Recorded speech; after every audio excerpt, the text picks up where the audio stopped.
Nobody wins when the family feels. Draw the line. Yesterday, the Miami police vowed to put an end to the turf war. Some may have vowed to put an end to them. A caller to Miami-Dade Crime Stoppers that left a message saying, quote, since the city police are going after the John Does are going to set up rooftop snipers. What do you think about all this gang violence that's going on in the streets? I don't know. What do you think about charges against you?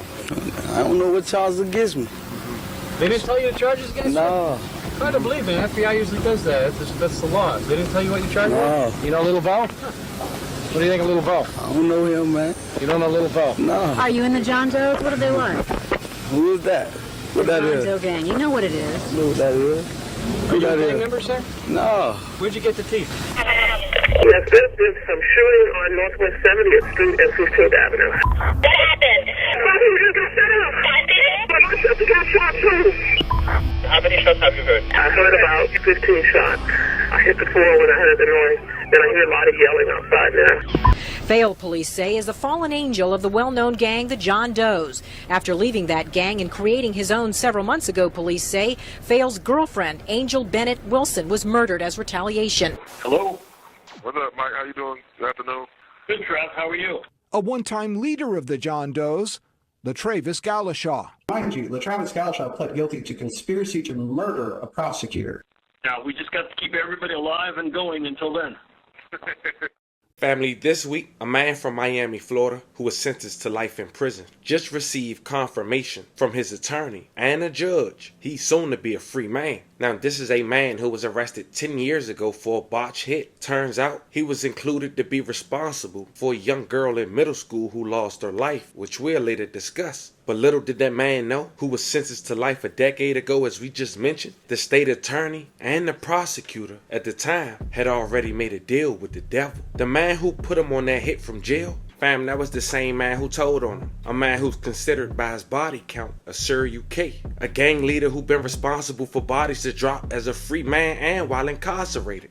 But you wouldn't believe it. And this more common than often, but it's seldomly talked about. That man was the state's district attorney and prosecutor, biggest informant for not just that case, but for many more, even while in jail, for cases that didn't even involve him. But this how sneaky some of these district attorneys and prosecutors get down, because this informant also confessed to other murders that's unsolved. But not once for over a decade did they mention this to the public or even these victims' family. It wasn't until they got exposed. But this how God worked. All this came to the public's eye because the state prosecutor wanted to make his last case before he retired a death row case. Let's just say, what you'll later find out in the video, things didn't go as he planned. He ended up exposing his best kept secret, his biggest informant, from a jail call that he made to him. And I want to put things in perspective. This state prosecutor tried to put one of Miami's biggest gangsters to death. We'll later go over that story in the video as well. But his biggest witness was a Sir UK. And this Miami gangster, based on his body count, is a Sir UK. So this how dirty the state prosecutor was moving. Using a Sir UK to get another Sir UK to chair. All while pampering the one that's already been cooperating for the last 10 years. And now in 2024, 10 years later, as a result, cases are getting thrown out, victims' families are hurting, all because the Miami-Dade County District Attorney's Office at the time, unethical actions. Now I know that sounds like a lot, family, but that's where we at. Don't worry, I'm gonna go in chronological order, and I'm gonna explain it to a T. But first, I want you guys to remember, I won't give you no angle, I just give you the story. So with that being said, make sure you like, comment, and subscribe. We'll jump right to it. For a long time, Miami-Dade County prosecutors used a mass shooter who was incarcerated as their state witness. For years, Miami-Dade's attorney's office used the inmate to build cases inside the jail in ways experts call illegal. The mass shooter/inmate was identified as William Little Bill Brown. He was used by prosecutors to ask about crimes and suspects. Prosecutors would use Little Bill to keep an eye on key witnesses inside the jail. Any conversation used around him, he would give it to law enforcement. But I guess Little Bill owed them. In return, he received only 25 years as a plea deal for 2 murders, and one included a middle school student. Mind you, when Little Bill was first arrested, he was facing the death penalty. But it seemed he had more than 2 bodies. Cause check this out, family. According to prosecutors, He got a pass from them after he secretly confessed his involvement in at least 4 other murders, including 2 teens who were killed in one of Miami's worst mass shootings. Now, we'll later get into more details about that case, as well as the middle school student. But here's the thing, family. The public and the victims' families never knew. For over 10 years, prosecutors have kept Lil Bill protected at a local jail, preventing him from going to prison and offering him a chance of an early release. So at this point, what does that mean to the public, and how did they find out? Now, as mentioned, fam, this first came to light in April of 2024, when the state attorney's office of Miami-Dade, Catherine Randall, faced a long list of claims. Some had recorded calls, some had emails, and even sworn statements. The state's attorney actions contributed to a judge's decision this year to throw 2 prosecutors off a capital murder case. At the center of all this was Von Zomp, a state prosecutor who was thrown off the death penalty of a Miami gangster, Corey Smith. And he intended for this to be his last case. In March, in the words of a judge, manipulation. Now, fam, to give you an idea of who Corey Smith is, in the late 90s, he was head of a gang called John Doe's that was mainly operated in Liberty City and Overtown. Corey Smith didn't get arrested till 1999. That was right before a gruesome war with someone who tried to leave his gang. Now, Corey's cousin, his younger cousin, Travis Galashaw, was the second man in charge. In the late 90s, a guy that went by the name of Lil Bo decided to create his own gang and leave the John Doe's. But Corey Smith and the John Doe's wasn't having it. Before Lil Bo could be arrested after being attacked by his ex-gang, his girlfriend was a casualty of his war. And after that point, he went into a rampage himself. His girl was identified as Angel. And just for FYI, shout out to her son, who's now a Harvard graduate. May she rest in peace, and love and condolences to her family. Draw the line. Yesterday, the Miami police vowed to put an end to the turf war. Some may have vowed to put an end to them. A caller to Miami-Dade Crime Stoppers that left a message saying, quote, since the city police are going after the John Does are going to set up rooftop snipers. Now, the John Does are Fail's gang and believed to be the ones who were threatening to target officers from the rooftops of Liberty City. Just after the call, a warning went out to all officers on the streets, but officials at the department tonight are saying they have no intention of scaling back their own efforts to end the turf war. Meanwhile, Anthony Fail, also known as Lil Bo, remains on the loose this morning, and police are still asking if you know anything about his whereabouts to give them a call. Do you believe that this was Anthony Fail? What can you tell us? So I can demonstrate his green, and he has... I just spotted him. It was Anthony Fail. I spotted him at 15 and 6'3", and he jumped back in the car and got into a... Police are now searching for Anthony Fail, who is wanted in connection with several murders in Liberty City over drug territory. Fail, police say, is the man seen in this surveillance video firing several shots at an intended target, killing that person and wounding this innocent 8-year-old girl in the process. Police say Fail is one of a small number of gang members left they fear will kill again. The second thing that concerns us, obviously, is our cops are outgunned for the most part. Some of the rounds that are fired by these rifles will zip right through the bulletproof vest that the police officers wear. Anthony Fail is described by police as a cold-blooded killer with no conscience, armed with a criminal rap sheet and at least one high-powered assault rifle. Fail, police say, is a fallen angel of the well-known gang, the John Does. After leaving that gang and creating his own several months ago, police say, Fail's girlfriend, Angel Bennett Wilson, was murdered as retaliation. And they now have to wonder how many more will die before it's all over. Once we arrested him, and I believe to this point, he's been calm. He's nervous, he looks scared, but at the same time I think he's relieved. I think he was tired of running. Running and jumping from hotel to hotel is how investigators describe the last few days Anthony Fail has been living. Last night, however, Lil Bo failed to slip by police and was arrested at a Days Inn motel in West Palm Beach after an informant called in a tip to police. We found the car we thought he was using outside a hotel, and by talking to the desk clerks and knocking on some doors, we basically emptied one wing of the hotel, so there was only people in one room, and the FBI SWAT team went in and took the guy down. A heavily armed SWAT team surrounded Fail's room. Once inside, they found Miami-Dade's most wanted fugitive unarmed and eating a pizza. So far, he's been charged with 3 counts of attempted murder, 2 of which were caught by surveillance cameras when Fail allegedly shot a rival gang member inside a Liberty City market a few months ago. A stray bullet also hit an 8-year-old girl. Police believe Fail is key to stopping the ongoing violent drug war in that area, and they warn it will no longer be tolerated. That's anyone out there who's listening that thinks there's a window of opportunity to move into this narcotics trade, that thinks that they can use violence to advance themselves, is sorely wrong and will pay a severe penalty for it. Anything you want to say at all about the gang violence in the streets? I'm innocent, baby. Help me out. Anything you want to say at all about the charges against you? The alleged members of the Cloud 9 and John Doe's gangs include this man, Corey Smith, accused of being the ringleader. Anything to say at all, Corey?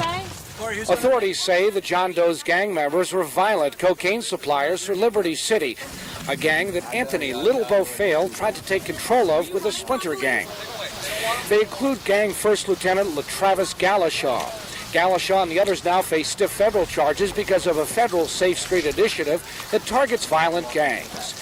The FBI says those arrested are responsible for 20 murders, 10 attempted murders, and were found with $250,000 worth of drugs. Aside from murder charges, they're accused of possessing firearms and trafficking in drugs. Anything at all about your case, arrests at all? The arrests follow an 18-month investigation by the FBI. All of the suspects either refused to comment or, as in the case of Charles Clark, said they were ignorant. What do you think about all this gang violence that's going on in the streets? I don't know. What do you think about charges against you? I don't know what charges against me. They didn't tell you the charges against you? No. Hard to believe the FBI usually does that. That's the law. They didn't tell you what you charged with? You know Lil Bo? What do you think of Lil Bo? I don't know him, man. You don't know Lil Bo? No. Are you in the John Does? What are they like? Who is that? What that John is? Doe gang. You know what it is. I know what that is. Are you a gang member, sir? No. Where'd you get the teeth? In 2000, a Miami-Dade grand jury indicted Corey Smith. Prosecutors charged him with the murder of Brown, Wilson, Leon Haley, and Jackie Pope. May they all rest in peace. In 2004, Smith was convicted of 4 counts of first-degree M. He received sentences of life in prison for the murders of Pope, Haley, and sentenced to death for the murders of Brown and Wilson. But changes in the death penalty law prompted the resentencing trial decades after Smith, 51, was convicted of 4 murders related to the gang, which detectives said they distributed C, crack C, and M from 1994 to 1999 in Miami's Liberty City neighborhood. But in 2023, the state prosecutor, Vaughn, he wanted one more chance to give Corey Smith the check. But in this go-round, the state prosecutor got another secret weapon they didn't have the first time around.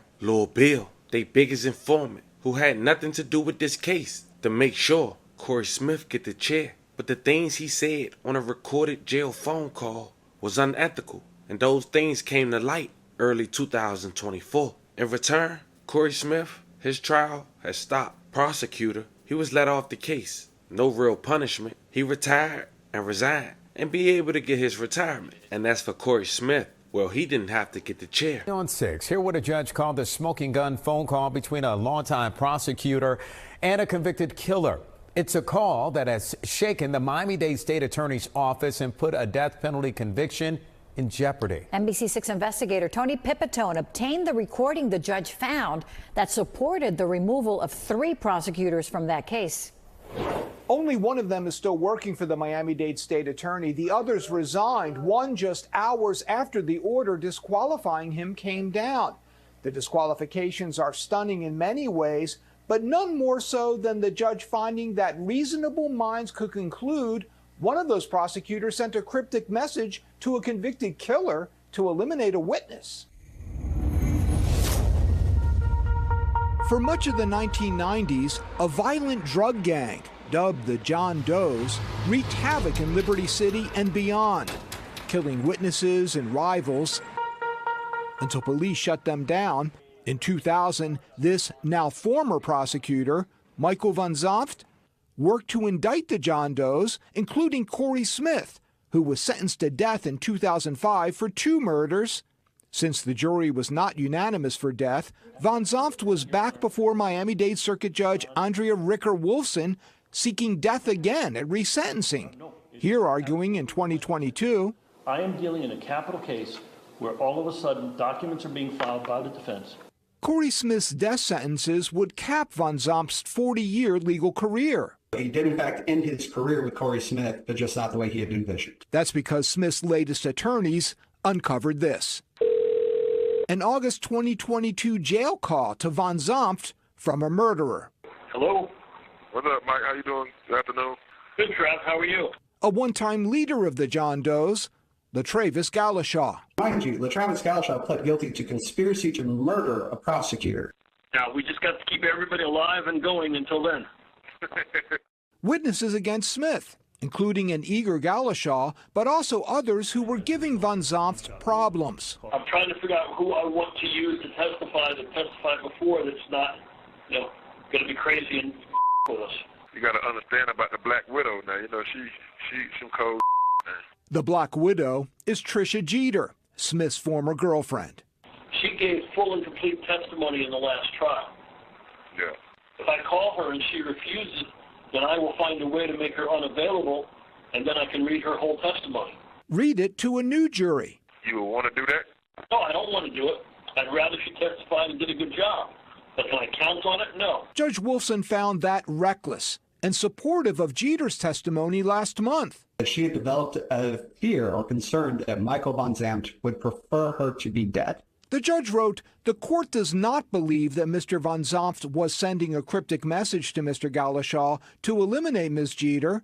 However, reasonable minds may reach a different conclusion.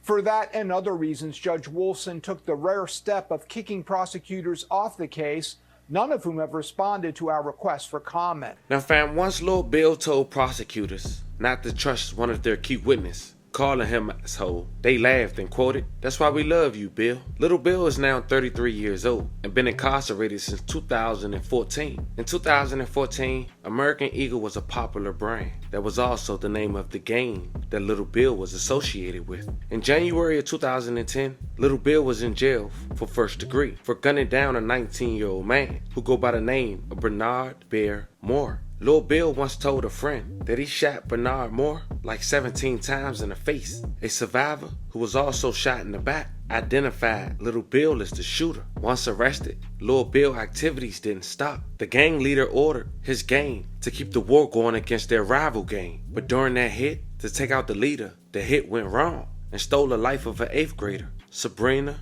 O'Neal. May she rest in peace and love and condolences to her family. On the way back from Brownsville, the gangsters was gleeful and singing while on a recorded call on the jail with Lil Bill, assuming they took down his enemies. Lil Bill once quoted, "You know you made me happy, boy." Now Lil Bill was charged for this, but he was feeding the info to the police, well, a prosecutor, so he was cool. In late 2013, it was a string of deadly robberies that left a 10 and 20-year-old deceased. Fam, Lil Bill called detectives himself to let them know it was his homies who did the crime. And this is where we introduce Lil Bill's new plea agreement. Fam, it wasn't even 24 hours yet. The day after Lil Bill gave info on the 2013 jailhouse confession of his friend, in return, Lil Bill received a 25-year sentence. The Syracuse informant for the charges pending against him. That included the 2 M's of Bernard, aka Bear, and for the body that he ordered while incarcerated, O'Neal, the teenager that was gunned down after his boss jail hit. Sweet deal, right? Not to mention, both cases had the death penalty as an option. And don't forget, the state was aware of Lil Bill's participation in the third murder, the one he got away with, the 2007 demise of Richard Jolly. May he rest in peace. Lil Bill was just 17 years old at the time, but under his new plea agreement, the state couldn't prosecute him for any other murder he admitted to a part of the deal. But check this out. After being promised immunity, Lil Bill confessed to what was called at the time the worst mass shooting in Miami-Dade history. Brown and his friends ran down on a group of men playing dice on a street corner. They shot 9 people, killing 18-year-old Derek Gollister and 16-year-old Brandon Mills. May they both rest in peace and love and condolences to their families. Most of the victims were current or former students at the local high school, Miami Northwestern. Miami Police Department, how may I help you? Yes, there's been some shooting on Northwest 70th Street and 15th Avenue. What happened? Somebody just got shot up. I did it? sister got shot too. How many shots have you heard? I heard about 15 shots. I hit the floor when I heard the noise. Then I hear a lot of yelling outside now. Oh my God! Nobody, only the police is here. The ambulance is not here. On the way, ma'am. They're on the way. Okay, thank you. Tangela Graham's baby was in a crowd of more than 50 Friday night watching a game of dice. Moments later, they were sprayed with bullets. More than 100 bullet casings found at the scene. I want them to turn themselves in. They took everything from me. 9 people were hit, including 18-year-old Derek Gloucester and 16-year-old Brandon Mills. He was well-mannered, soft-talking, good kid. Now fast forward to August of 2024. The alleged driver in that botched hit that was ordered by Lil Bill, who confessing to all these murders and still being the prosecutor's biggest witness while inside of jail, he get to walk free. Turns out, because of all this, and it's just been discovered a decade later, he's gonna be a In 2010, 15-year-old Sabrina O'Neill was gunned down. At the time, her loved ones urged the killers to turn themselves in. She means everything to me. And it would mean everything in a rut. It was the person who did it just come forward. In January, Taji Pearson, the last of 5 co-defendants with an open case, was found guilty. Pearson got life in prison, but today, that sentence was thrown out.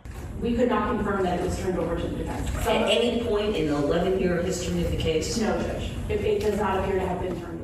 Prosecutors admitted some evidence was not given to Pearson's attorneys. Misconduct defense attorney Michelle Borschu says was done by the former prosecutor on the case, Michael Van Zandt. And while none of this stuff points to actual innocence of Mr. Pearson, this is all stuff that I had the right to have. So when they were sitting on that stand, I could cross-examine them on it. Borschu says the hidden evidence would have been useful to attack the witnesses that testified against her client during trial. Pearson, now one of several cases where Miami-Dade state attorneys have not followed court policy. In March, Michael Van Zandt, a once top prosecutor on the case, resigned after judge found he manipulated witness testimony, hid evidence, and was reckless during a death penalty case against a notorious gang leader. This is kind of the dust that has been stirred from that order, from cases that Michael Van Zandt prosecuted. I don't think that the dust is done stirring yet. The new assigned prosecutors for Pearson stated vacating his life sentence was the best option to avoid a new trial. Now a man once facing life in prison for his involvement in a teen's death will be free in less than 2 years. 15 years in Florida State Prison, followed by 4 years of reporting probation. And Pearson's attorney believes there are more cases where the state attorney's office should re-examine for error, all to be transparent and uphold justice. In Miami, Christian Colon, NBC6 News. Free man. Now, as we get to the conclusion of this video, it's important to say this. If these wasn't the state prosecutor or the state district attorney and a regular civilian, it's getting arrested. So just like they put the pictures up of alleged criminals, I want us to take the moment to get these names right of the state prosecutor and the state district attorney and the assistant, as well as they picture, just in case they stumble upon our presence. All they got was a resignation and a chance to retire early. They still get to get a pension of tax-paying citizens. So the Miami-Dade state attorney is Catherine Rundle to the right, and the assistant and state attorneys is Michael Zamp and Stephen Mitchell to the left. Now, as we wrap this video up, we do want to say once again, rest in peace to all the victims. And love and condolences to you guys' families. Fam, if making a deal with the devil was a book or a movie, they could use this real life situation. It's unfortunate. You're talking about state prosecutors using serial Ks to attack other serial Ks. Having people with narcotic charges serve more time than a serial K who admitted to more than 6 bodies. It's crazy. Y'all let me know how you guys feel about this one in the comments. Don't forget to like and subscribe. Until then, I'll catch you guys on the next one.